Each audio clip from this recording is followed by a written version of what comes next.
இப்போ சைவத்தின் தொன்மை பற்றி சொல்லுங்க. உலகத்திலே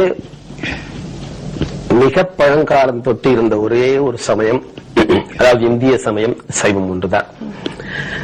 சைவத்தின் மேற் சமயம் வேறு இல்லை, அதிர்ச்சார் சிவமாம் தெய்வத்தின் மேல் தெய்வம் இல் என்று திருவருணை கலம்பகம் என்ற நூல் சொல்லுகிறது. நம்முடைய தமிழ் கவிஞர்கள் சொல்வதை விட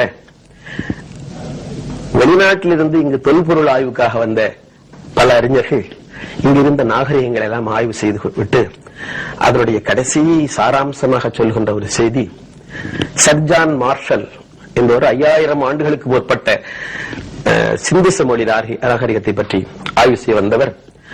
அந்த இண்டஸ் வேலி சிவிலைசேஷன் என்ற அந்த நூலினுடைய முடிவுரையிலே சொல்வது, among the revelations that Mohenjo-daro and Harappa have had in store for us, none perhaps is more remarkable than this discovery that Saivism has a long history going back to the Chalcolithic age or even further still, and thus it proves that Saivism is the only ancient living faith in the world என்று சொல்லுகின்ற அந்த அறிஞர் இந்திய நாட்டைச் சேர்ந்தவர் அல்ல, அயல் நாட்டுக்காரர், வேற்று மதத்தைச் சேர்ந்தவர்.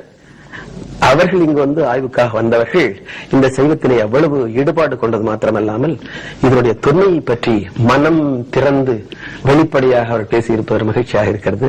இதெல்லாம் பார்க்கும் பொழுது இவ்வளவு பழமையான சமயத்தைச் சேர்ந்தவர்கள் நாம் என்பதிலே மிக பெருமையாக நாம் அதை எடுத்துக்கொள்ளலாம்.